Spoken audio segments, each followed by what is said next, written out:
عثمانیہ general hospital کی عمارت کو حیدرآباد کے آخری نظام میر عثمان علی خان کی جانب سے 1919 میں تعمیر کروایا گیا تھا۔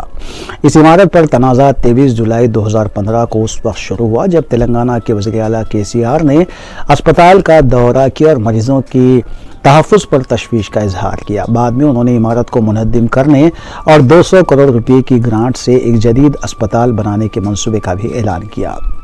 اس فیصلے کے بعد اس کے حق میں اور خلاف کئی عرضیاں اور PIL دائر کی گئیں۔ اس معاملے پر حیدرآباد کی کئی سماجی کارکنوں کی جانب سے KCR حکومت پر نظام دور حکومت کی باقیات اور تاریخی عمارتوں کو ختم کرنے کا الزام عائد کیا گیا اور کہا گیا کہ حکومت آہستہ آہستہ نظام کے دور حکومت کی عمارتوں کو منہدم کرنے کا کام کر رہی ہے۔ عثمانیہ ہسپتال کو توڑ کر اس کی جگہ نئی بلڈنگ بنانے کا جو قصد ہے حکومت تلنگانہ کا، یہ ارادہ تو بہت سالوں سے ان کا ظاہر ہو رہا ہے اور حکومت اپنی دانش میں یہ سمجھ رہی ہے کہ ایسا کرنا عین بہتر رہے گا۔ اب کس قدر بہتر رہے گا، کس حد تک جو ہے عوام کے کام آئے گا، یہ ایک الگ بات ہے، لیکن اہم بات یہ ہے کہ ایک انتہا سے زیادہ تاریخی کارآمد عمارت کو، جس کے تحت ہزاروں لاکھوں لوگوں کے علاج بھی ہوئے اور ہزاروں لوگوں کی جو ہے تعلیم کے بھی اسباب بنے، اور وہ تعلیم حاصل کر کے ہزاروں لوگ ملک میں اور بیرون ممالک جا کر نام بھی کمائے، پیسہ بھی کمائے، اور پیسہ انہوں نے دیا بھی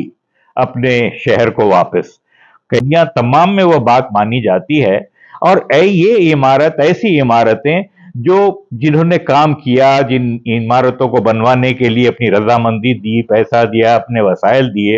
ان لوگوں کی ایک طرح سے قدردانی ہوتی ہے جب ہم ایسی عمارتوں کی صحیح دیکھ ریکھ کرتے ہیں۔ یہ دنیا بھر میں ہوتا ہے، لیکن ہمارے ملک میں اگر عثمانیہ دواخانے کے تعلق سے ایسا ہم کو لگتا ہے کہ کسی طرح کا جو ہے سوتیلی ماں جیسا برتاؤ ہو رہا ہے، تو اس کے لیے ہم کو یہ ضرور سوچنا چاہیے کہ بھئی حکومت کی کیا ضروریات ہوں گے جو ایسا کر رہے ہیں۔ بات یہ ہے کہ عمارت اتنی خستہ ہوئی کیسے؟ ہم نئے زمانے میں جی رہے ہیں، نئے نئے طریقے وسائل ہمارے پاس موجود ہیں انجینئرنگ کے، جس کے اندر ہم پرانی عمارتوں کو ایک نئی زندگی دے کے پھر ان کو 50 سال 100 سال کے لیے ایک دم تنومند و تر و تازہ کر دے سکتے۔ یہ ہوا ہے زمانے میں، ہوتا رہتا ہے، ہمارے پاس ایسا نہیں ہوا۔ عثمانیہ دواخانے کے انہدام کی بات جو آئی،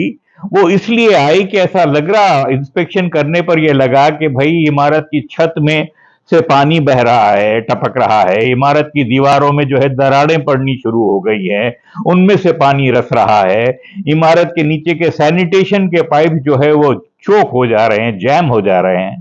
یہ ساری چیزیں اپنی جگہ درست، لیکن یہ بات بھی جاننی چاہیے کہ جو ویسٹڈ انٹرسٹ گروپس ہوتے ہیں، جن کا اپنے کچھ اغراض ہوتے ہیں، کچھ مقاصد ہوتے ہیں، کچھ ان کا کو حاصل کرنا ہوتا ہے فائدے کی شکل میں، وہ لوگ ایسی حرکتیں دانستہ طور پر کرتے ہیں۔ چنانچہ یہ الزام بڑے بڑے ایکٹیوسٹ لوگ ہیں، بڑی محنتیں کی انہوں نے، ڈاکٹر اقبال جاوید کا نام خاص طور پر لوں گا میں ڈاکٹر انورادھا ریڈی ہیں، اور دیگر لوگ ہیں، شیلا سارا میتھیوز ہیں، یہ سارے ایکٹیوسٹ ہیں جو عثمانیہ دواخانے کی عمارت کو بچانے کے لیے کارگر رہے ہیں۔ عثمانیہ دواخانے کے سینیٹیشن پائپس جو نیچے سے دور سے آ رہے ہیں، ان کو کچھ مقامات کے اوپر ان کا راستہ بلاک کر کے عمارت کے نیچے سے بہنے والا گندا پانی اس کو اوپر لایا گیا۔ عمارت میں جو ہے اوپر چھت کے اوپر ایسے سوراخ کیے گئے، یا ایسا آہستہ ایسے جو اس میں چھید مارے گئے کہ وہ پانی آہستہ عمارت کی چھت کے نیچے سے ٹپکنے لگا۔ یہ ساری چیزیں ہوئی، اور یہ چیزیں ہونے کی وجہ سے عمارت آج اس کیفیت کو پہنچی کہ اس کا انہدام ایک امر لازم ہو گیا۔ بعد میں Deccan archaeological and culture research institute نے 3 نومبر 2010 کو جاری کردہ جیو 313 میں بیان کردہ موجودہ ڈھانچے اور نئی عمارتوں کی تزئین و آرائش کے لیے ہائی کورٹ سے رجوع کیا۔ بعد ازاں تلنگانہ حکومت کی جانب سے آخرکار عثمانیہ جنرل ہاسپٹل کی عمارت کو منہدم کرنے کا فیصلہ کر ہی لیا گیا۔ ریاستی حکومت کی جانب سے تلنگانہ ہائی کورٹ میں جمع کروائے گئے حلف نامے میں اسپتال کی نئی عمارت کی تعمیر کے ڈھانچے کو منہدم کرنے کے فیصلے کا اعلان کیا گیا۔ 27 جولائی کو جمع کروائے گئے حلف نامے میں ریاستی حکومت نے اعلان کیا کہ موجودہ عمارت کسی ہاسپٹل کے لیے غیر موزوں ہے اور 35.76 لاکھ مربع فٹ کے علاقے میں نئی عمارت کی تعمیر کے لیے دیگر سیٹلائٹ ڈھانچے کے ساتھ اسے منہدم کرنے کے منصوبے کا انکشاف کیا۔ حکومت سے میں یہی درخواست کروں گا کہ اگر ایسا کر رہے ہیں آپ، اگر عمارت کو بچاتے ہوئے کر سکتے، اس کو مضبوطی دیتے ہوئے کر سکتے، اس کو اس کی مقام پر رکھتے ہوئے اور اس کے اطراف میں اور تعمیر کرتے تو بڑے سر آنکھوں پر ہوتی ہے بات، لیکن منشا کیا ہے حکومت کا نہیں معلوم۔ غالباً یہی لگتا ہے کہ بالکل عمارت کو توڑ کر اس کو ڈھا کر پھر جو نئی عمارت بنائیں گے اور اس میں نئی تعمیری کام میں نئے جو ہے اور سرگرمیاں جو ہے کی جا سکیں گی۔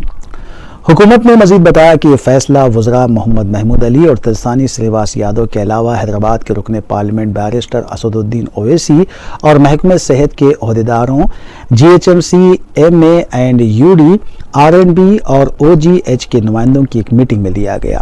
فی الحال عثمانیہ جنرل ہاسپٹل میں 1100 بستروں کی گنجائش ہے، کیونکہ پرانی عمارت کی خستہ حالی کی وجہ سے خالی ہونے کے بعد اس میں کمی واقع ہوئی ہے۔ عثمانیہ ہاسپٹل کے سپرنٹینڈنٹ ڈاکٹر B ناگیندر کے مطابق اسپتال کو موجودہ مریضوں کی تعداد سے نمٹنے کے لیے 1812 مزید بستروں کی ضرورت ہے۔